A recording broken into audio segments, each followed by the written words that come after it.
अच्छा, ये जो किला जयगढ़ है, ये उन्हीं मान सिंह का है जो जोधाबाई मतलब अकबर के साथ शादी हुई थी। यही बड़ी समस्या है। हर आदमी हमारे इतिहास में कहीं भी लिखा हुआ नहीं है, लेकिन ये एक serial Jodha Akbar serial picture बना के हमारे हिंदू संस्कृति को, हिंदुओं का, सनातनी लोगों का, इन वीर योद्धाओं को सर झुकाने के लिए इनको एक पॉइंट मिल गया, झूठा पॉइंट बना लिया। कोई इतिहास में कहीं लिखा हुआ नहीं है। एक सीरियल और एक पिक्चर बना के इन्होंने झूठा, एक जोधाबाई आमेर की राजकुमारी थी, कोई उसको मान सिंह की बहन बताता है, कोई कौन बताता है, अकबर से शादी करती, लेकिन जोधाबाई नाम की राजकुमारी आमेर के अंदर थी ही नहीं। मैं उसी किले में बैठा हूँ, जयगढ़ फोर्ट के सामने, जो राजा मान सिंह का किला था। और राजा मान सिंह 400 साल बाद अपने हिंदुस्तान की हर बहन बेटियों को, जो अफगानियों ने उठा के ले गए थे यहाँ पे, और 400 साल तक उनको लूटा था, उनकी अक्सर असमत लूटी थी, उसका बदला लेने के लिए 400 साल बाद अफगानिस्तान जाके वहां पे भयंकर गदर मचा सकता है और वहां पे इतना खौफ पैदा कर सकता है कि आज भी वहां पे बच्चा भी रोता है, कहते हैं चुप हो जा, नहीं मान सिंह आ जाएगा। कहावत है, मात सुनावे बाल का मान सिंह रणगात, भूलो नहीं काबुल आज भी वो खांडो वो हाथ। माता आज भी अपने बच्चों को मान सिंह रणगाथा के बारे में सुनाता है कि काबुल आज भी वो मान सिंह का हाथ खाना नहीं भूला है। वो मान सिंह क्या अपनी बहन किसी अकबर को या मुस्लिम को दे सकता है?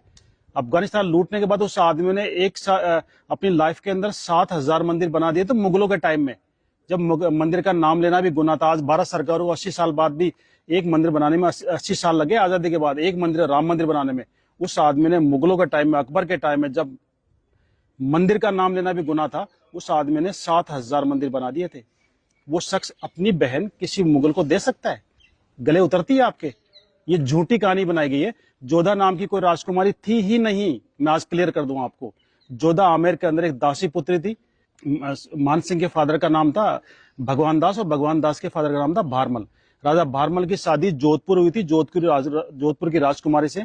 उनके साथ जो दासी आई थी वो पर्शियन थी, ईरानी मुसलमान थी, वो शिया मुसलमान थी, पर्शियन थी। उसकी दासी की लड़की, दासी जो डिलीवरी पीरियड में खत्म हो गई थी, उसकी बच्ची, जिसको आमेर की रानी ने, भारमल की वाइफ ने पाल पोस के बड़ा किया, बच्ची की तरह रख के उसको दूध पिला के बड़ा किया। उसकी शादी, क्योंकि वो मुस्लिम थी इसलिए उसका धर्म खराब नहीं हो, इसलिए उसको बेटी के बराबर पाल के उसकी शादी अकबर जैसे बादशाह से करके अपना धर्म निभाया था कि किसी मुस्लिम की शादी हिंदू से नहीं करूं। और लोगों ने उसको कहानी बना दी कि सब जो मान सिंह की सिस्टर थी, मान सिंह की बुआ थी, अकबर से शादी कर दी। मान सिंह जैसा तो योद्धा ही नहीं था। अगर मान सिंह नहीं था उस समय सनातन ही खत्म हो जाता। आज हर मंदिर के ऊपर आपको पचरंगा झंडा नजर आता है। पता है पचरंगा झंडा क्यों लगाते हैं? अफगानिस्तान के 5 कबीलों को जो हराया था, 5 टुकड़ों में डिवाइड था अफगानिस्तान, काबुल, कंधार, बलख, गजनी और तजाक। खूंखार कबीले थे। दुनिया की कोई सेना वहां पे गई लेकिन जिंदा वापस नहीं आई थी। उस अफगानिस्तान को मान सिंह ने एक युद्ध में पूरे कंट्री को परास्त कर दिया था। 5 के झंडे छीने, उनको 5 के मिलाए, उस विजय की याद में अपना पचरंगा झंडा रखा था। उससे पहले अफगानियों ने यह हालत कर दी थी हिंदुस्तान की। हरिद्वार जाते, हरिद्वार में जितने भी पंडित थे सारे पंडितों को मार दिया था, सारे पूजा वहां पे बंद हो गई थी। मान सिंह ने वहां पे जाके दोबारा से हिंदुस्तान के सारे पंडितों को बुलाया, सोरोजी से बुलाया, आसपास के गांवों से बुलाया, और वापस वहां पे हर की पौड़ी बनाई और दोबारा से वहां पे धार्मिक प्रक्रिया स्टार्ट हुई थी। हिंदुस्तान के हर कोने से पंडित गए थे। राजा मान सिंह को धर्म रक्षक माना था और उनके पचरंगे झंडे को मिला के, 5 कलर को मिला के आगे से तीखा करके उसको धर्म ध्वजा का रूप दिया था। आज हर मंदिर के ऊपर 5 कलर का झंडा क्यों मिलता है?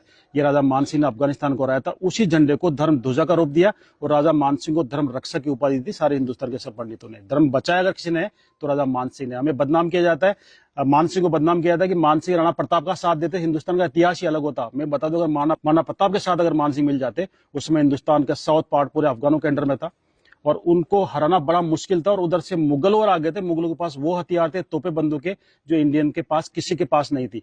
अगर मान सिंह राणा प्रताप से मिलते तो मुगल और पठान मिल जाते, हिंदुस्तान से नामो निशान मिटा देते हिंदुओं का और सनातन का।